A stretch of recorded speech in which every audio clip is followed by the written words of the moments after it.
کون کون سی خطاؤں اور تقصیروں کے لیے چڑھاوے ضروری ہیں۔ اور اگر کوئی اس طرح خطا کرے کہ وہ گواہ ہو اور اسے قسم دی جائے کہ آیا اس نے کچھ دیکھا یا اسے کچھ معلوم ہے اور وہ نہ بتائے تو اس کا گناہ اسی کے سر لگے گا۔ یا اگر کوئی شخص کسی ناپاک چیز کو چھو لے، خواہ وہ ناپاک جانور یا ناپاک چوپائے یا ناپاک رینگنے والے جاندار کی لاش ہو، تو چاہے اسے معلوم بھی نہ ہو کہ وہ ناپاک ہو گیا ہے تو بھی وہ مجرم ٹھہرے گا۔ یا اگر وہ انسان کی ان نجاستوں میں سے جن سے وہ نجس ہو جاتا ہے کسی نجاست کو چھو لے اور اسے معلوم نہ ہو تو وہ اس وقت مجرم ٹھہرے گا جب اسے معلوم ہو جائے گا۔ یا اگر کوئی بغیر سوچے اپنی زبان سے برائی یا بھلائی کرنے کی قسم کھا لے تو قسم کھا کر وہ آدمی چاہے کیسی ہی بات بغیر سوچے کہہ دے، بشرطے کہ اسے معلوم نہ ہو، تو ایسی بات میں مجرم اس وقت ٹھہرے گا جب اسے معلوم ہو جائے گا۔ اور جب وہ ان باتوں میں سے کسی میں مجرم ہو تو جس امر میں اس سے خطا ہوئی ہے وہ اس کا اقرار کرے اور خداوند کے حضور اپنے جرم کی قربانی لائے، یعنی جو خطا اس سے ہوئی ہے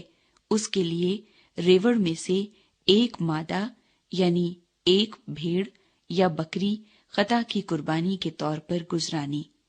اور کاہن اس کی خطا کا کفارہ دے۔ اور اگر اسے بھیڑ دینے کا مقدور نہ ہو تو وہ اپنی خطا کے لیے جرم کی قربانی کے طور پر 2 قمریاں یا کبوتر کے 2 بچے خداوند کے حضور گزرانے،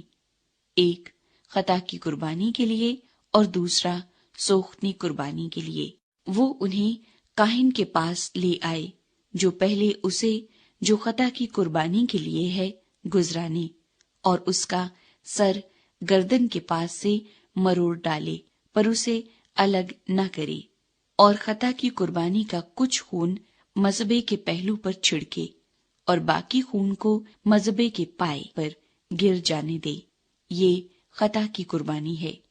اور دوسرے پرندے کو حکم کے موافق سوختنی قربانی کے طور پر چڑھائے، یوں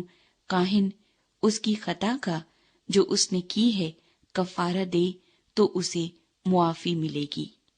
اور اگر اسے 2 قمریاں یا کبوتر کے 2 بچے لانے کا بھی مقدور نہ ہو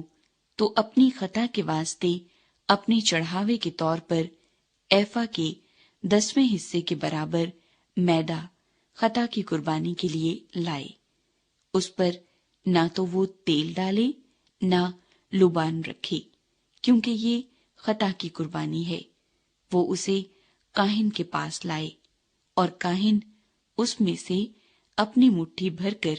اس کی یادگاری کا حصہ مذبے پر خداوند کی آتشین قربانی کے اوپر جلائے، یہ خطا کی قربانی ہے۔ یوں کاہن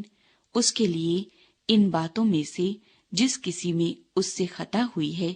اس خطا کا کفارہ دے تو اسے معافی ملے گی، اور جو کچھ باقی رہ جائے گا وہ نذر کی قربانی کی طرح کاہن کا ہوگا۔ تلافی کے نذرانے۔ اور خداوند نے موسیٰ سے کہا کہ اگر خداوند کی پاک چیزوں میں کسی سے تقصیر ہو اور وہ نادانستہ خطا کرے تو وہ اپنے جرم کی قربانی کے طور پر ریوڑ میں سے بے عیب مینڈھا خداوند کے حضور چڑھائے۔ جرم کی قربانی کے لیے اس کی قیمت مقدس کی مسکال کے حساب سے چاندی کی اتنی ہی مسکالیں ہوں جتنی تو مقرر کر دے، اور جس پاک چیز میں اس سے تقصیر ہوئی ہے وہ اس کا معاوضہ دے، اور اس میں 5واں حصہ اور بڑھا کر اسے کاہن کے حوالے کرے۔ یوں کاہن جرم کی قربانی کا مینڈھا چڑھا کر اس کا کفارہ دے تو اسے معافی ملے گی۔ اور اگر کوئی خطا کرے اور ان کاموں میں سے جنہیں خداوند نے منع کیا ہے کسی کام کو کرے تو چاہے وہ یہ بات جانتا بھی نہ ہو تو بھی مجرم ٹھہرے گا، اور اس کا گناہ اسی کے سر لگے گا۔ پس وہ ریوڑ میں سے ایک بے عیب مینڈھا اتنے ہی دام کا جو تو مقرر کر دے جرم کی قربانی کے طور پر کاہن کے پاس لائے۔ یوں کاہن اس کی بات کا جس میں اس سے نادانستہ چوک ہو گئی کفارہ دے تو اسے معافی ملے گی۔ یہ جرم کی قربانی ہے کیونکہ وہ یقیناً خداوند کے آگے مجرم ہے۔ پھر